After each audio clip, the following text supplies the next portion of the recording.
বিসমিল্লাহির রহমানির রহিম। হে জগতবাসী, আজ আমি শামীম আলী চিশতি আপনাদের সামনে একটি আলোচনা নিয়ে হাজির হলাম। সেই আলোচনাটি হলো যে এই পৃথিবীর মানুষে কেউ সাধনা করে, কেউ আল্লাহর ইবাদত করে, কেউ আল্লাহর টাইম টু টাইম আল্লাহর নামাজ, রোজা, হজ, জাকাত করতেছে। তো এখন বিষয়টি হলো যে একটা স্তরে দেখা যায় বলা হচ্ছে 70,000 পর্দার আড়ালে আল্লাহ আছে। আরও একটা স্তরে গেলে দেখা যায় না, মাত্র 60টা পর্দার আড়ালে আল্লাহ আছে। এখন কোনটা সত্য?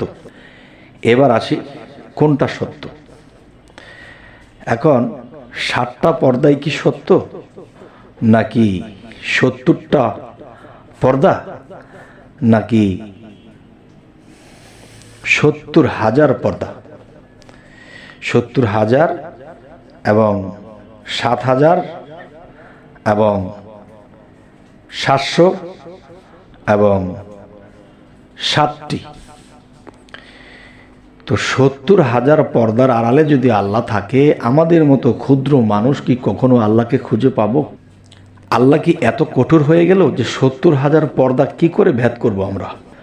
আচ্ছা, তাহলে 70,000 শরীয়তের লোকেদের জন্য, তারা কোনোদিন যে আল্লাহকে দেখার চেষ্টা করবে না। কিন্তু আল্লাহই কিন্তু বলেছে, যারা দুনিয়ায় আমাকে দেখলো না এবং দেখার চেষ্টা করলো না, হাসরের দিন তারা অন্ধ হয়ে উঠবে। তাহলে আল্লাহ বলতেছে এই কথা, কিন্তু হাদিসে বলতেছে 70,000 পর্দা, আবার বলতেছে 700 পর্দা, আবার কেউ বলতেছে 70 পর্দা, কেউ বলতেছে মাত্র 60টি পর্দা। তাহলে এর মধ্যে সত্য কোনটা হবে? যদি সত্য খুঁজতে যাই তাহলে পাওয়া যাবে যে 60টি পর্দা। 60টি পর্দা কিরকম দেখেন, একটা মানব দেহ কিন্তু 14 তালা।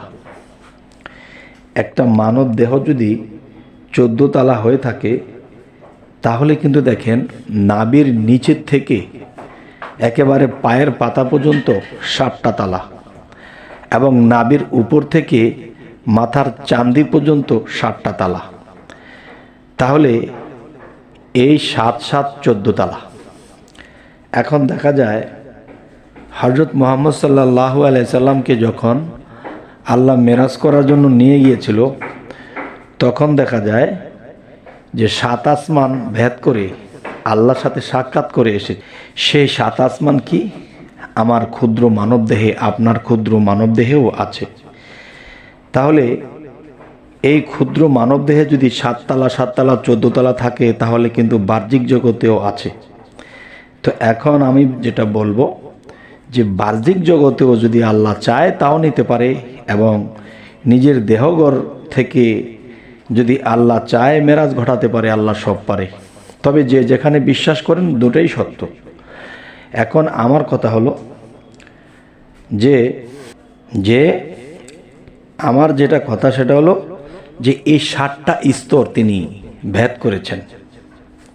7টা স্তর তিনি ভেদ করেছেন কিরকম দেখেন, যে নিচু তালা থেকে যখন উপরেরটা উঠলো 2 তালা, এরপরেরটা যখন আসমান পার হইল এরপরে গিয়ে 3 তালা, এরপরে যখন পার হলো এরপরে এরকম করতে করতে 7ম তালাতে গিয়ে আল্লাহর সাথে আরশে আজিমে আল্লাহর সাথে দেখা হলো, সাক্ষাৎ হলো, মোলাকাত হলো। এটাকেই মেরাজ বলা হলো। তো এখন যে বিষয়টি আমি বলবো যে আমার মতে 60টি পর্দা বা 60টি তালা, এই 60টি তালা লাভ করলেই তিনি আল্লাহর সাক্ষাৎ লাভ করবেন। তবে আজকের যে কথাটি হলো যে একদল বলতেছে 70,000 পর্দা, একদল বলতেছে 700 পর্দা, আরেক দল বলতেছে 70টি, আরেক দল বলতেছে 60টি।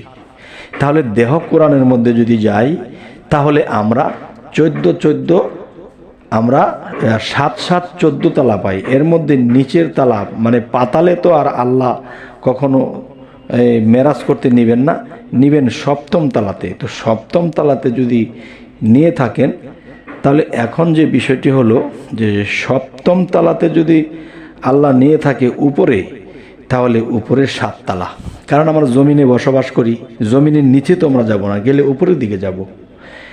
তাই বলি কি যে এই 7টা তালাই 7টা পর্দায় পরিণত।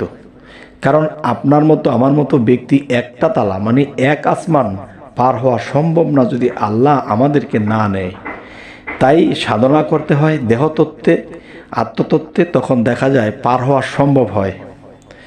তো যাই হোক, হে জগতবাসী, আজকের যে কথাটি আপনাদেরকে বোঝাতে চাইলাম সেই কথাটি হলো 70,000, 7,000,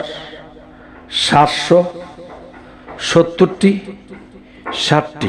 এখান থেকে হাকিকতের মধ্যে যদি যাই, দেহ কোরআনের মধ্যে হিসেব করতে যাই, তাহলে 60টি তালাই 60টি বড় বড় পর্দা, যা ভেদ করতে হলে আমাদের আত্মসাধনা করতে হবে।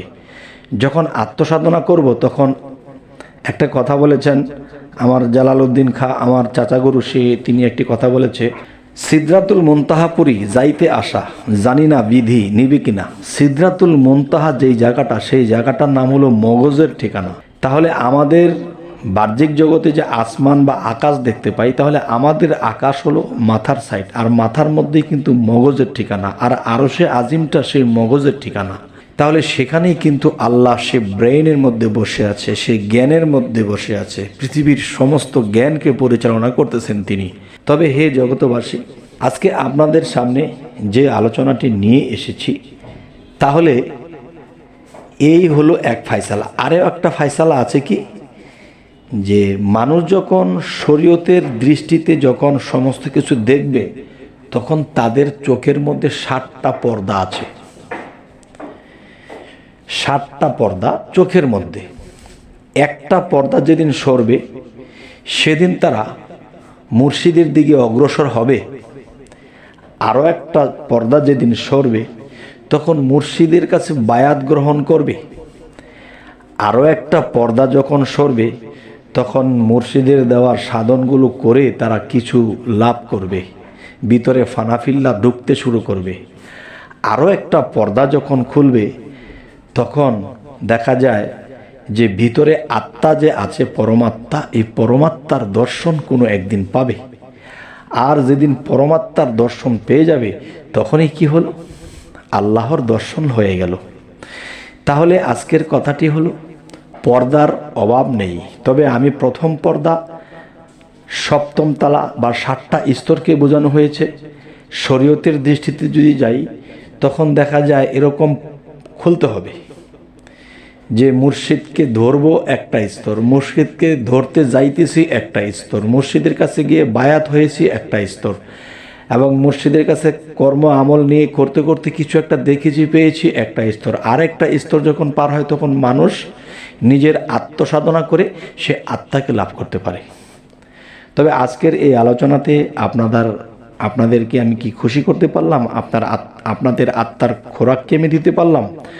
অবশ্যই জানাবেন, এবং কী ধরনের আলোচনা আপনারা চান অবশ্যই কমেন্ট করবেন। তবে সকলেই ভালো থাকবেন এবং আমাদের চ্যানেলটিকে সাবস্ক্রাইব করে নেবেন, পরবর্তীতে যেন ভালো ভালো ভিডিও আপনাদের কাছে পৌঁছে দিতে পারি। সকলেই ভালো থাকবেন। আল্লাহ হাফিজ।